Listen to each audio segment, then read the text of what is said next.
कटघरे में कौन खड़े हैं? एक दूसरे के सामने कटघरे में कौन खड़े हैं?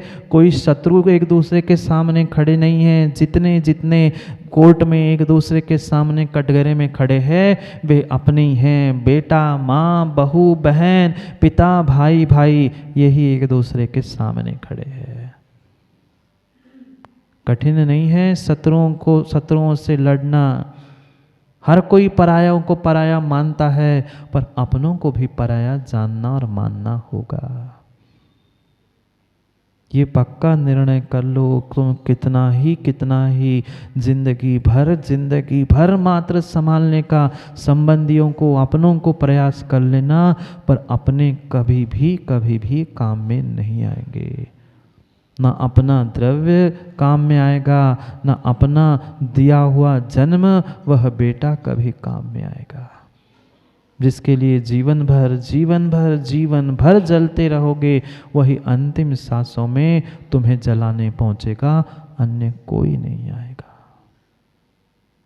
कितना ही जोड़ के, कितना ही बॉबी भाई जोड़ के चले जाना, जितना जोड़ के जाओगे वह सब छोड़ के ही जाना पड़ेगा। चाहे मित्र, परिवार, सगे संबंधी, धन, मकान, दुकान, जो भी तुमने जोड़ा है वह किंचित भी साथ नहीं जाएगा। जितने भी तुमने मित्र बनाए हैं वे प्रत्येक मित्र तुम्हारे से स्वार्थ से जुड़े हैं। करके देख लेना कभी अनुभव। सभी मित्रों को कॉल लगाना, सबको बुला लेना और एक मित्र को छोड़ देना, जो आपका परम मित्र होना है, उससे उस एक दिन ग्रुप में मैसेज नहीं डालना, बाकी सबको बुलाना।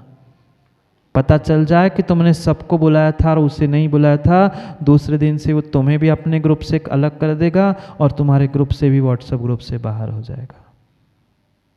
कैसी मैत्री, कैसे संबंध, ऐसा होता देखा गया है। जब तक तुम उसको हाय हेलो कर रहे हो तब तक तुम्हारे वह ग्रुप में है, वो तुम्हारे ग्रुप में है। जैसे ही 2-4 दिन की हमने उसको सम्मान देना, उसका आतिथ्य करना बंद कर दिया, वो भी तुम्हें देखना और बात करना भूल जाता है। ये मात्र संसार इस स्वार्थ से ही चल रहा है। जब तक उस गन्ने में रस है तब तक चूस रहे हैं। हर व्यक्ति चूस रहा है।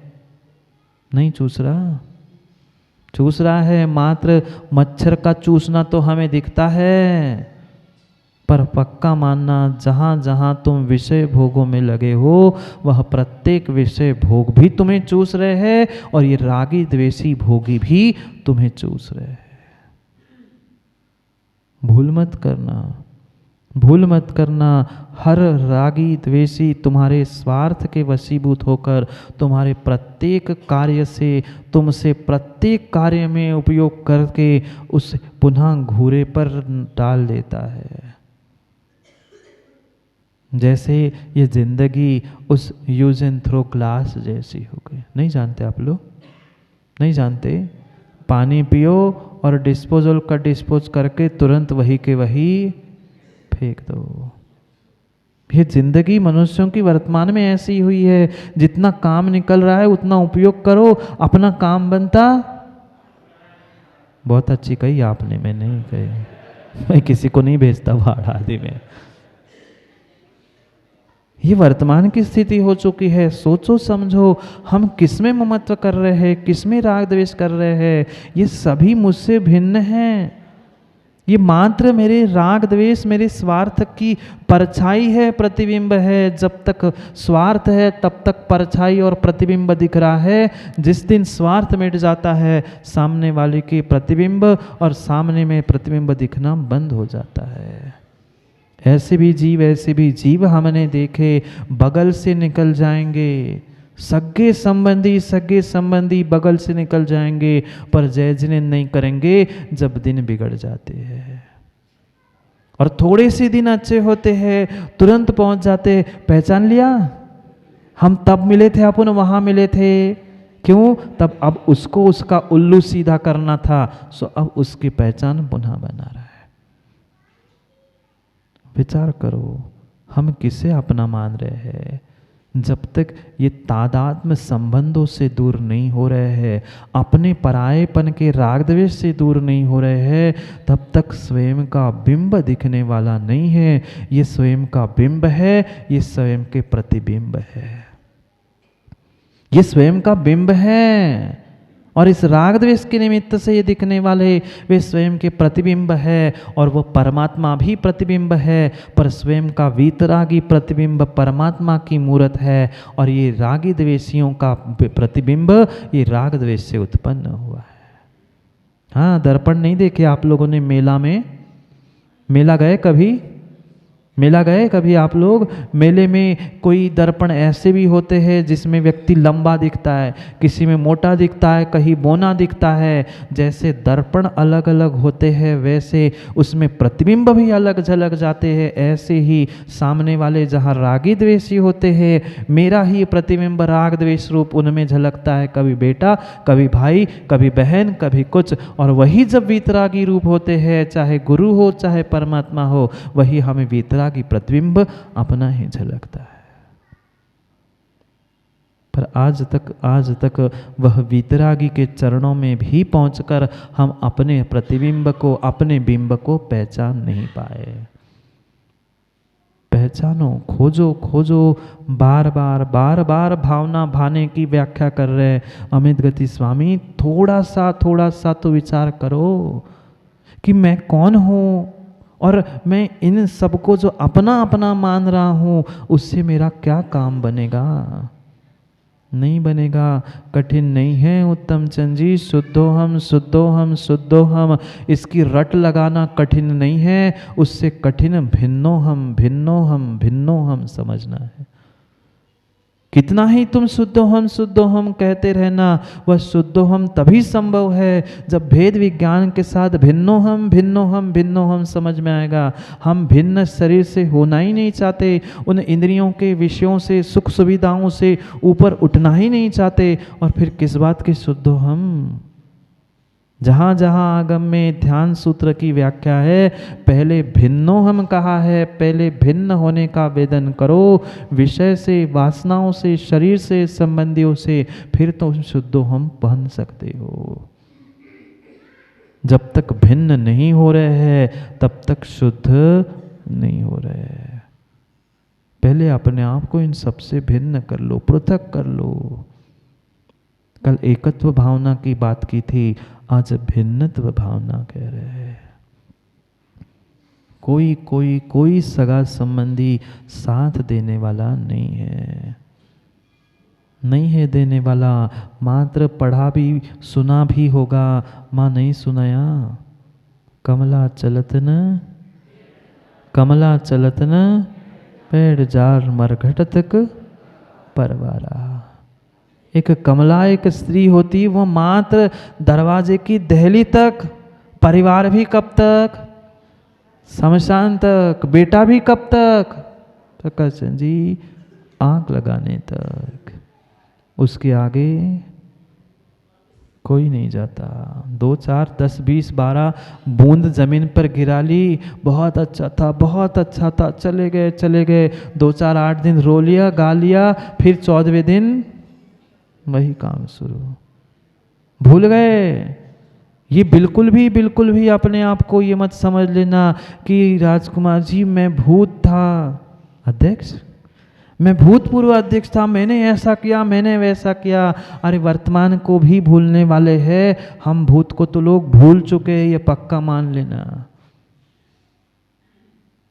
कोई किसी को याद नहीं रखता, अपने माता पिता को तो बेटा याद नहीं रखता। जब वही बेटा उस बेटे की शादी होती है, विवाह होता है, पत्नी फिर बेटे दोनों सब आ जाते हैं। कितनी बार बॉबी भाई आप अपने पिताजी का नाम लेते हो? कितनी बार आप दिन में पिताजी का नाम लेते हो? बोलो ना प्रकाशन जी, कितनी बार आप अपने पिताजी का नाम लेते हो? आपके पिताजी धर्मात्मा नहीं थे? कितनी बार उनका नाम लेते हो? और कितनी बार प्रिंस का बेटे का नाम लेते हो? स्वयं अनुभव करना। जितनी बार माँ आप अपने बेटे का नाम लेते हो, जितनी बार आप भाभी भाई अपने बेटे का बेटी का नाम लेते हो, उतनी बार जिन्होंने तुम्हें जन्म दिया, पाला पोसा बड़ा किया, सब कुछ पैरों पे खड़ा किया, उनका नाम तुम उतनी बार नहीं लेते। जितना बेटे का बेटी का नाम दिन भर में लेते हो, उतना पिता का और माँ का पूरे महीने में भी शायद नहीं लेते। जहाँ कहाँ कहीं साइन करनी, कुछ नाम लिखना है, कहीं है, वहीं पर तक सीमित रह गया पिता जिसने सब कुछ दिया था।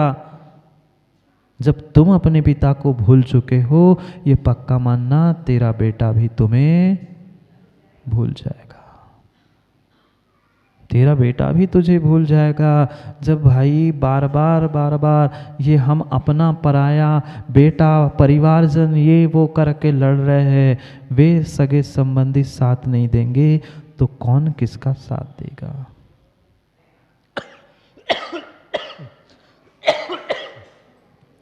कह रहे हैं अमित गति स्वामी 27 नंबर के इस श्लोक में भावना द्वात्रिंशतिका में, क्या किससे एक के था, मैं कौन था और इन सबसे कैसे भिन्न हूँ, उस अन्यत्व भावना को से रहे। पढ़ते हैं पहले 27 नंबर के श्लोक को, फिर और परीक्षा करते हैं कौन किसका और कैसा हुआ करता है। यस्यास्ति नैक्यं वपुषापि सार्धम् तस्यास्ति किं पुत्रकलत्र मित्रै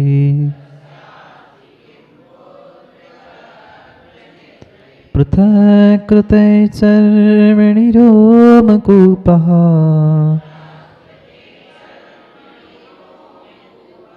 कुतो हि तिष्ठन्ति शरीरमध्ये।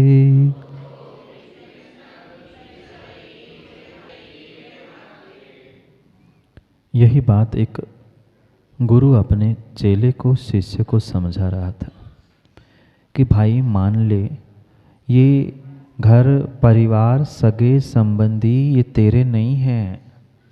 पूज्यपाद स्वामी भी तो यही कह रहे थे, वपुर गृहं धनम द्वारा पुत्रा मित्राणि सर्वथा सर्वथान्य स्वभावानि मूढ़ा स्वानि प्रपद्यते। गुरुजी अपने शिष्य को बार बार समझा रहे थे, बेटा ये तेरा स्वभाव नहीं है, अयन मांझा ये कभी काम में नहीं आने वाले, ये मार्त स्वार्थियों की टोली है। वह शिष्य कहता, नहीं गुरुजी ऐसा हो ही नहीं सकता, मेरी पत्नी मेरे बिना भोजन नहीं करती, मेरे बेटे भी शाम को मैं जब तक दुकान से जाता नहीं राह देखते हैं, वो पूरे जी जान लगा के मेरी सेवा करना चाहते। मेरे माता पिता भले ही बूढ़े हो गए हैं पर अभी भी मैं उनकी सेवा करता हूँ, वो मुझे बहुत सम्मान देते, बहुत लाड़ प्यार करते। गुरुजी ने कहा, बेटा अभी तू भ्रम में है, अभी तू भ्रम में है। ये पुत्र कलत्र मित्र सगे संबंधी मात्र और मात्र स्वार्थियों की टोली है। स्वार्थ के सब साथी, स्वार्थ निकल्पे पर ये कोई तेरा नहीं है। पर गुरुजी की बात कौन मानता है? गुरुजी की बात कौन मानता है? सगे संबंधी मित्र परिवार उनकी तो शुभम हर कोई मानता है, पर गुरु की बात हर कोई थोड़ी मानता है। उस शिष्य ने भी नहीं मानी। गुरुजी ने कहा, बेटा मुझ पे विश्वास नहीं है तो एक तुम घर जाके प्रैक्टिकल कर लेना, घर जाकर तुम एक प्रैक्टिकल कर लेना, तुम्हें विश्वास हो जाए तो तुम मान लेना, मैं ऐसे ही कह रहा हूँ इसलिए मत मानना। बेटे ने शिष्य ने कहा, ठीक है गुरुजी, अब आप इतना कह रहे हो, इतना तो मान ही लूँगा, बाकी मानो नहीं मानो पर इतना तो मान लूँगा कि घर जाके कुछ करके प्रैक्टिकल करके देखता हूँ। क्या करूँ? गुरुजी ने कहा, घर चले जाना और जो मैंने तुम्हें आसन सिखाया है, प्राणायाम सिखाया, योग सिखाया है, उस प्राणायाम से तुम घर जाना और जाकर वह अपने परिवार के सामने जोर से चिल्लाना, पेट में दर्द हो रहा है, और 5-10 मिनट बाद तड़पने का नाटक करने के बाद अपनी सांस रोक के प्राणायाम करके पड़े रहना। वो कहता है फिर मैं लंबे समय तक रहूँगा तो मर जाऊँगा। वो कहता है काय को मर जाएंगा, मैं तो हूँ, कोई नहीं काम में आया तो गुरुजी अंतिम सांसों में है ही, मैं तो काम आ जाऊंगा, मैं तुरंत पहुंचूंगा, तो चिंता मत कर। मैं भी तो देखूं तू सही में प्रैक्टिकल करके देखता है कि नहीं, तू क्या अनुभव करता है। उसे लगा ठीक है, इतने दिनों से गुरुजी कह रहे हैं तनक गुरु की मान ही ले, अभी तो मान ले, कछु नहीं माने इतनी मान ले। सो उसने कहा ठीक है गुरुजी, मैं ऐसे ही करता हूँ। पहुंचा तुरंत ही वह शिष्य, और जाके 5-10 मिनट ही नहीं हुए तुरंत चिल्लाने लगा पेट में दर्द है, पेट में दर्द है। अब पेट में दर्द है, कोई जाके देख ही नहीं सकता पेट में कितना दर्द है। पकड़ लिया पेट, तड़पने लगा, और तड़पते तड़पते उसने अपनी सांस को रोक लिया और प्राणायाम करना प्रारंभ किया। जैसे ही चिल्ला रहे थे तभी माता पिता, वह छोटा बालक और पत्नी पहुंच चुकी थी। देखा और अब सांस भी रुक गई, ज़ोर ज़ोर से चिल्लाने लगी बेटे की माँ, हाय वे चले गए, अब मेरी ज़िंदगी का क्या होगा, अभी अभी तो बालक हुआ था, ये दुनिया भर की बातें, 5-10 मिनट रोना गाना। अब पत्नी रोने लग गई, माँ बेटा वह पिता सब रोने लग गए, हाय परमात्मा तूने मेरे पति को क्यों ले गए, उसकी जगह मुझे ले जाते, इनको अभी जीवित रहने देते। माँ भी कहने लगी मेरी तो उम्र हो गई थी, मेरा इकलौता बेटा था, इसे क्यों ले गए थे, उसकी जगह मुझे ले जाते। अब एक ने कहा तो सबको वही दिमाग में। पिताजी भी कह रहे थे मैं बूढ़ा हो गया था, मैंने संसार देख लिया था, क्यों इनको ले लिया, अब घर का करता धरता यही था, कौन संभालेगा, उसकी जगह मुझे क्यों नहीं ले गए। बेटे को भी लगा कि ऐसे ही कुछ कहना होगा। पिता चले गए, उसने भी कहा क्यों भगवान मेरे पापा को क्यों ले गए, उसकी जगह मुझे ले जाते, वह तो घर को संभाल रहे थे। वो भी रोने लग गया। अब चारों लोग घर में रोने लग गए, अड़ोसी पड़ोसी आ गए, मित्र आ गए, मित्रों ने भी सांत्वना देकर रोना गाना शुरू कर दिया, वे भी रोने लग गए। बहुत अच्छा मित्र था, कितना सहयोग करता था, अगर इसकी जगह मैं चला जाता तो मैं तो कुछ काम का नहीं था। दुनिया भर की बातें, प्रपंच शुरू हो गया। पूरा ये नाटक चलता रहा, 20 मिनट हो गए, आधा घंटा, 1 घंटा हो गया। अब हर कोई चिल्लाते चिल्लाते हुए बहुत गला फाड़ के रो रहा था, गा रहा था। इतने में वह बाबा जी तो थे, उनके गुरुजी थे, वो भिक्षा मांगने के लिए नगर में आए थे।